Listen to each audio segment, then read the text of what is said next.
Okay, I am ready whenever you Ready to are. go? Yep. Okay. All right. When you were a child, what did you want to be when you grew up? Was it always an astronaut or No, no, no, no, no. When I grew up here in Colombia, there were a number of things I wanted to be. An astronaut was not one of them. A pilot was not one of them.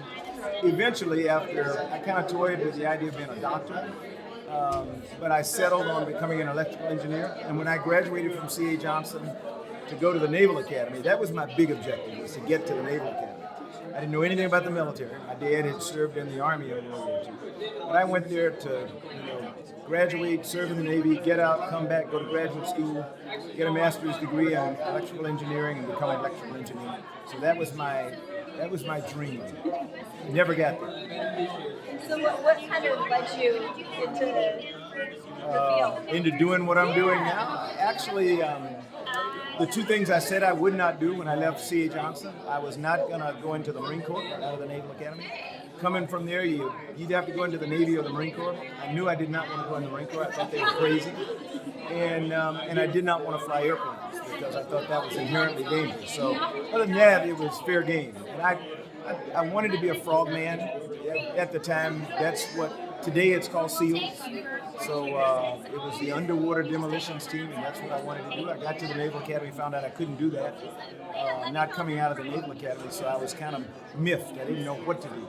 But fortunately for me, the person who impressed me the most in my 4 years was my very first company officer, who was a young Marine major, an infantry officer. And when it was time to graduate, I looked back 4 years and I said, I want to be like him. So I came in the Marine Corps and to be an infantry officer. And while I was in Quantico going through the normal training to be an infantry officer, I decided I didn't like crawling around in the mud. And my wife wasn't real enamored with that, with Vietnam at its height. And so we decided I'd go to Pensacola and try to fly airplanes. And I went down there and fell in love with it. And then one thing led to another. I eventually decided I wanted to be a test pilot. So I applied until I got into test pilot school. And it was while I was a test pilot that I met Ron McNair, Dr. Ron McNair from Lake City. And he just mesmerized me, and I was really impressed learning about what it was like to be an astronaut. And when he got ready to leave to go back to Houston, he asked me if I was going to apply for the program. I said no. And he couldn't understand that. He said, why not? I said, they'd never picked me. And he said, that's the dumbest thing I ever heard. How do you know if you don't ask? Which really embarrassed me because my mom and dad had raised me to believe I could do anything. So I went back, got my pen and paper, and applied for the astronaut program. Nominated by the Marine Corps to NASA, and interviewed, and I was selected in the second group of astronauts. So that's how it all got started. I spent 14 years in the space program, and then 34 years in the Marine Corps total. What would you say, or who would you say is the most influential person on your life? Is it that young officer? Or? Oh boy, that's really hard. I wouldn't say there's any single most influential person.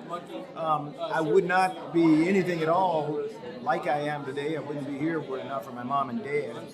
The scholarship tonight is named in honor of my mother.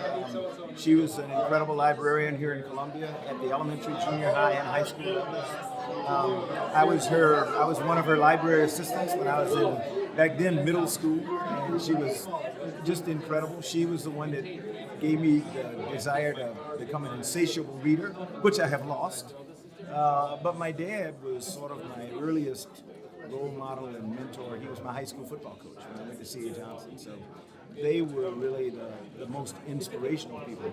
And then a combination of Major John Riley Love, who was the Marine at the Naval Academy, and Ron McNair in kind of steering me in a direction that was totally different from where I thought I was going to go. Today I look at my son and my daughter. I have a son who's a colonel in the Marine Corps, father of my 3 granddaughters, and our daughter is a plastic surgeon at Howard University. And so I look at them and their accomplishments, and I'm mesmerized by them, and I've grown to admire who they are and what they do. He's an incredible father. I often look at him and say, I wish I had been as good as he is. So, a number of people.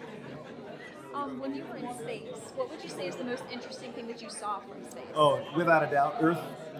There is nothing that compares to the view of our planet from the vantage point of space. I tell kids all the time, there are 2 senses or 2 sensations that you get in space that just never leave you. One is visual, and it is the incredibly dramatic view of our planet in all its beauty.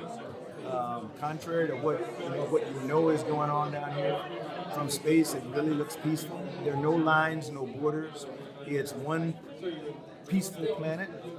We live in one ocean. It's a water world. So we live in one ocean that has these bodies of land sticking up in it. And but when you look down on those bodies of land, there are no lines of distinction between what we have come to know as countries. And you really wonder why we don't get along better than we do down here. The other one is just the sense of feel, the sensation of floating.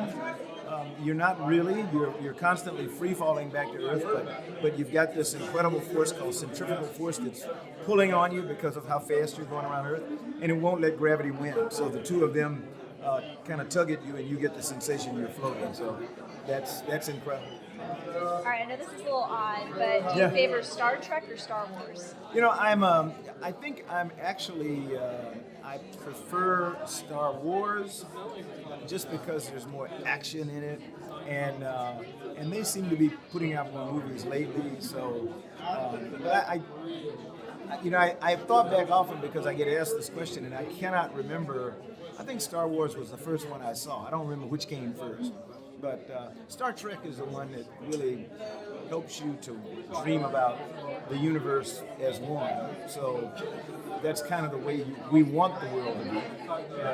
But Star Wars is a lot of excitement and stuff. So.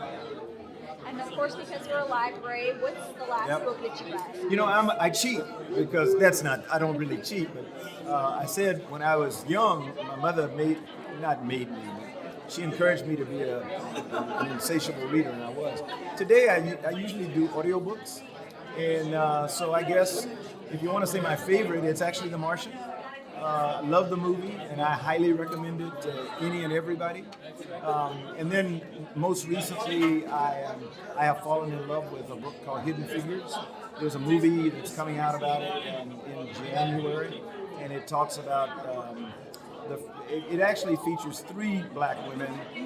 The main one is Katherine Johnson, who graduated at the age of 18 from what is now West Virginia State University and applied for a job and came to work at the Langley Research Center in Hampton, Virginia as a mathematician, and was the person that was primarily responsible for getting our spacecraft to and from space safely back in the Mercury, Gemini, and Apollo era.